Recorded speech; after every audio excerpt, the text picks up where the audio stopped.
Hey folks, welcome back. In this lesson, I just wanted to briefly review some body awareness beyond meditation techniques.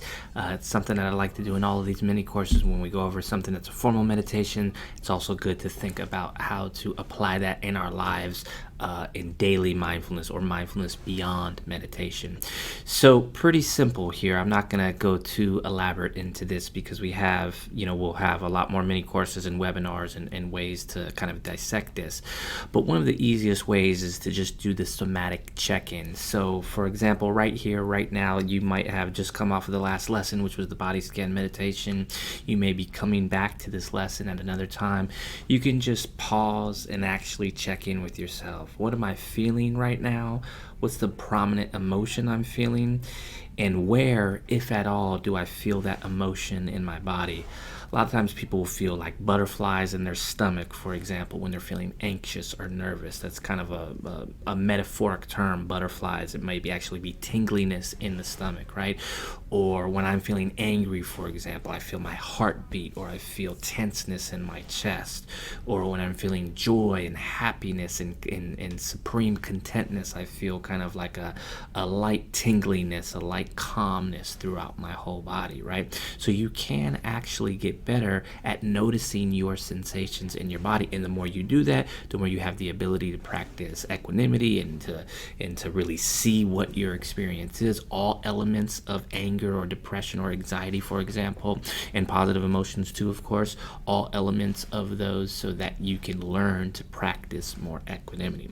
So another version of this is the body tap. If you remember from our other mini courses, and one of the biggest cognitive mindfulness acronyms that I love the most is TAP.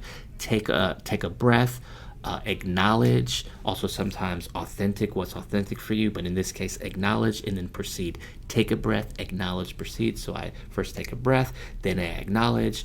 What am I feeling right now in my body? Am I feeling a sensation here or there? Am I feeling tenseness in the chest, tenseness in the neck, tenseness in the back?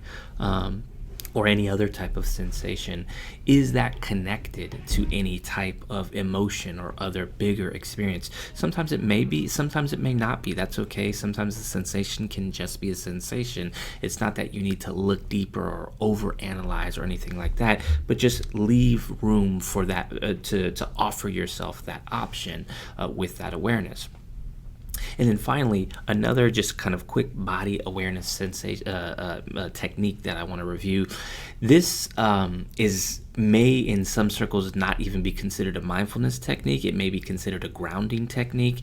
We'll definitely do many courses and talk about this in the future, but there's a big overlap between mindfulness, that is being present with a non-reactive attitude in the present moment, right? Mindfulness, and a big overlap with grounding, which is literally centering yourself in the present moment, grounding yourself in the present moment. So there's a lot of overlap in technique, but the intention is a little bit different. And there's a very, very basic, simple, but also transformative technique, grounding technique, just called hands and feet. And that's when you're starting to feel scatterbrained, when you're starting to feel like you're getting overwhelmed with thinking, even if there's a lot of sensation coming up, and especially if you're starting to dissociate, or if you're working with a client who has extreme trauma symptoms, who's starting to dissociate, then you can bring your awareness to your hands. It's a very physical thing, and your feet, which is also a very physical thing. You don't necessarily need to think, I need to meditate, or I need to do this very particular thing right now. It's just hands and feet. And you can't see me right now, but I'm pressing my feet into the floor. I'm moving my toes.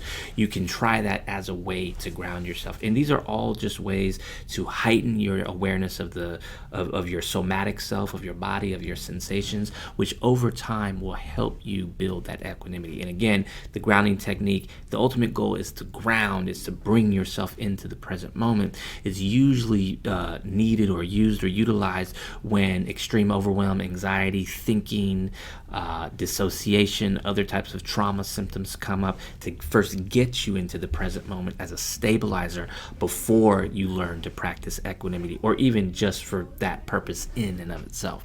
So again, this is very basic. I'm not going too deep into this right now, but this is definitely something we're going to expand on in other mini courses and other webinars. So thank you so much, and look forward to seeing you in the next lesson.